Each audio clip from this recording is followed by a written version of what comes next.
Rally de Portugal era um acontecimento fantástico, único, que toda a gente tinha vontade de ver e participar.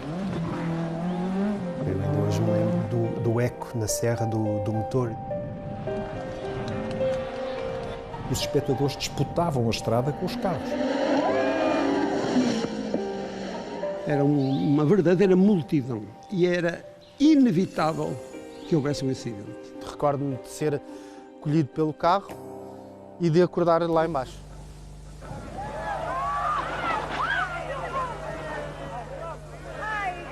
A violência das imagens faz adivinhar o pior. E o pior aconteceu realmente. No acidente da Lagoa Azul, em Sintra, morreram 2 pessoas, mãe e filho, e mais de 30 ficaram feridas. O despiste do carro de Joaquim Santos, no Rally de Portugal de 1986, marca o princípio do fim de uma época gloriosa do desporto automóvel. Há 30 anos, Alexandre Damaso caminhava por aqui, tal como agora. Era manhã cedo do dia 5 de março. Com os amigos, procurava o melhor lugar para assistir ao serpentear dos carros de corrida pela serra. Viemos descendo, viemos andando, não foi nada premeditado, viemos vendo onde é que as pessoas estavam, onde é que as pessoas não estavam, onde é que havia um espaço para nós ficarmos e foi um bocado assim, foi azar, não foi sorte, foi azar. Ficaram na Lagoa Azul, junto à Curva da Água, chamada assim porque a poucos metros passa um ribeiro. Também Rui Vasco escolheu o mesmo local para assistir à prova, mas porque lá, sabia, era o sítio ideal para fazer boas fotografias. Como amador, ia sempre para aquela curva, todos os anos, era o primeiro ponto de fotografar. José Luís Abreu faltou às aulas, como tantos outros, para rumar a Sintra. Tinha 17 anos e o espetáculo do rally marcava a agenda de todos os adolescentes. Estamos a falar seguramente de mais de meio milhão de pessoas, sem a menor das dúvidas. Espalhadas pela serra. Espalhadas pela serra. Não cabia ali mais gente. Havia gente em cima de tudo o que era possível que desse para ver a estrada.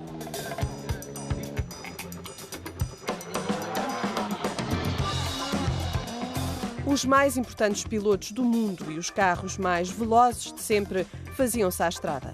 Era o primeiro dia do Rally de Portugal.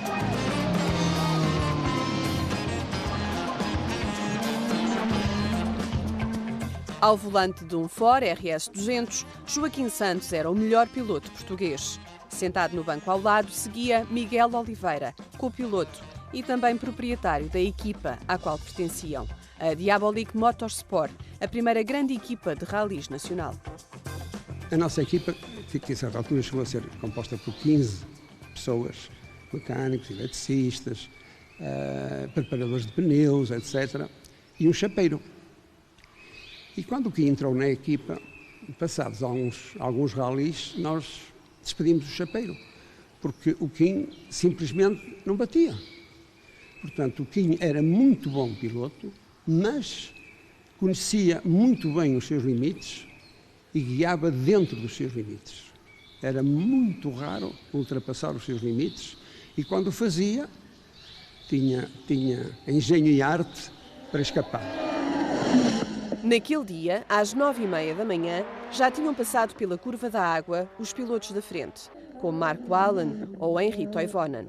Joaquim Santos abria a passagem aos portugueses.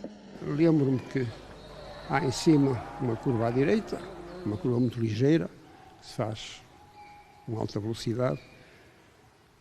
Senti o Kim fazer um kit para escapar a um dos milhões de espectadores. E a seguir a isso, senti no fundo das costas, os copilotos sentem muito no fundo das costas, porque como vão olhar para baixo, é o sítio onde realmente a sensação lhes é mais transmitida, que o carro tinha entrado em um ligeiro descontrolo. E assim que eu sinto que algo de diferente existe na trajetória, desato a disparar a máquina. Recordo-me de ver o início do despiste, recordo-me de toda a manobra que foi feita pelo piloto e... Pressentiu a aproximação do carro? E quando ele entra dentro no público não tive dúvidas de que ia acontecer uma coisa má. É a única fotografia do momento exato em que o carro embate e varre o público. Eu sou este cabelinho, este quadradinho branco nesta camisola de lã. Portanto, o carro vai efetuar um peão em plena berma e vai-me apanhar na posição onde eu estou, mais ou menos com esta zona lateral do carro. Foi tirada por Rui Vasco, jovem apaixonado pela fotografia na altura, hoje repórter fotográfico.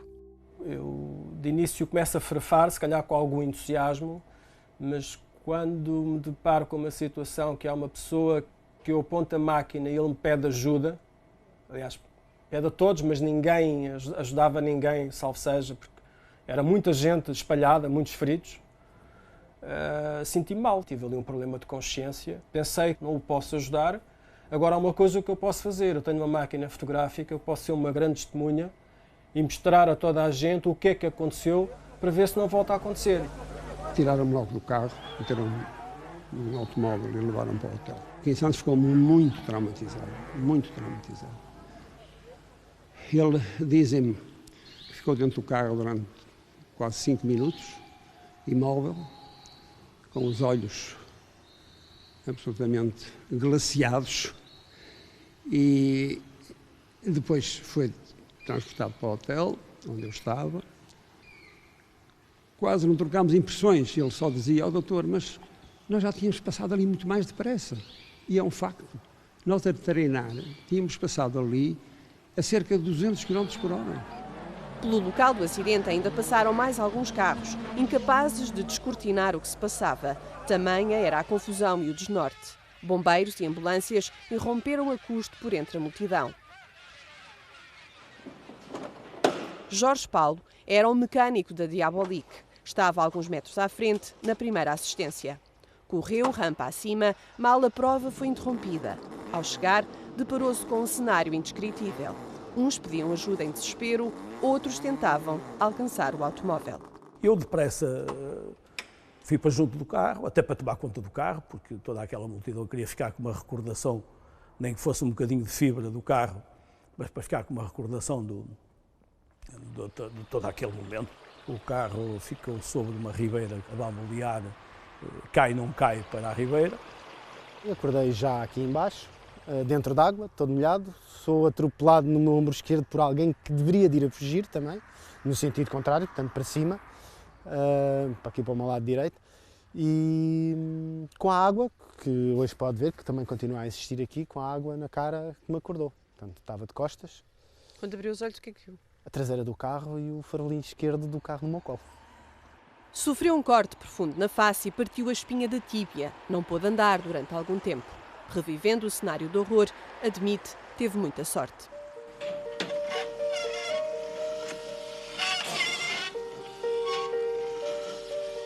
A única foto do acidente foi vendida por Rui Vasco a uma agência de notícias. Rendeu-lhe 6 contos, cerca de 30 euros. Projeção nacional em todos os jornais do dia seguinte e 2 páginas na revista Barrimates. Ainda que de início ninguém quisesse saber do jovem amador. Quando expliquei que tinha fotografias do Rally de Portugal para vender e que tinha acontecido um acidente e tal, e que eu tinha tudo, ele disse, os meus fotógrafos também estão lá.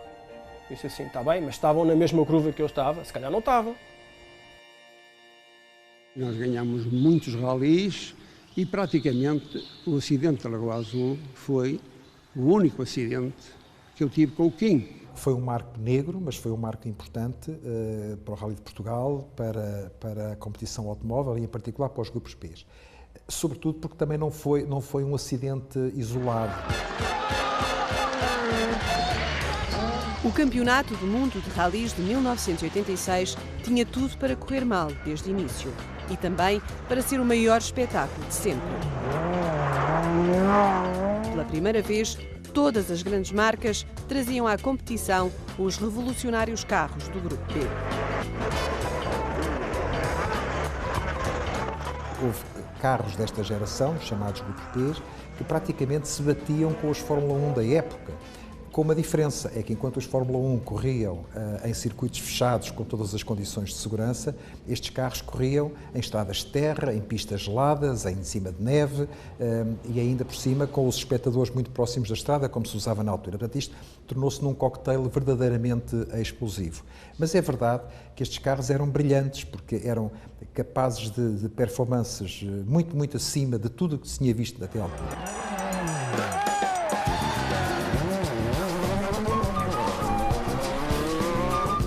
Carros tão espetaculares como perigosos. Para o público, que arriscava a própria vida tentando tocar-lhes ou desviar-se no último minuto. Como para os pilotos, que os conduziam no fio da navalha. Tinham cerca de 500 cavalos, motores turbo, atingiam temperaturas de 1000 graus, estrutura em fibra e depósitos de combustível colocados por baixo dos bancos dos pilotos. Os pilotos adoravam guiar aqueles carros, não havia ninguém que não andou. Só que aqueles que vinham atrás e que já tinham alguma experiência, depressa perceberam que estavam a guiar um carro perigoso. Ari Vatanen, o finlandês voador, venceu 10 provas do Campeonato do Mundo, foi campeão mundial em 81.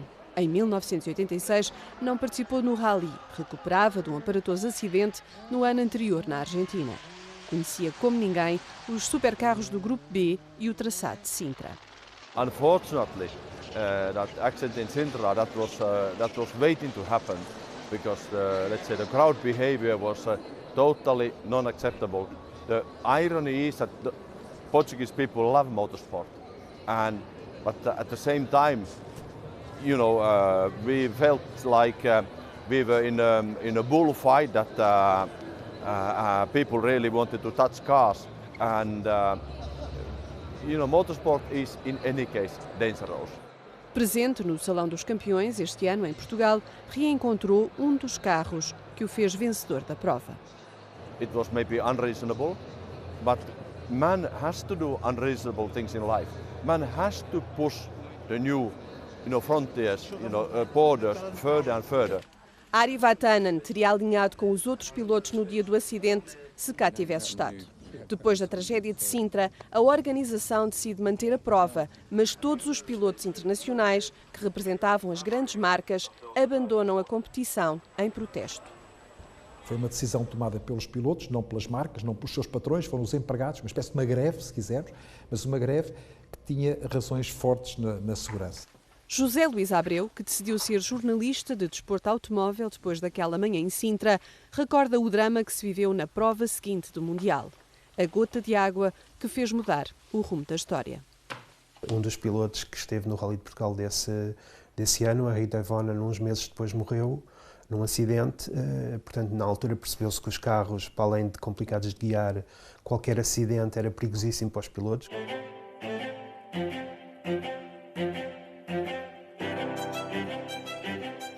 Henri Toivonen era o menino bonito do Campeonato do Mundo. Tinha 30 anos, liderava o Rally da Córsega ao volante de um Lancia quando se despistou num precipício fatal. A explosão do carro, a morte do piloto e do copiloto ditaram definitivamente o fim dos carros do Grupo B.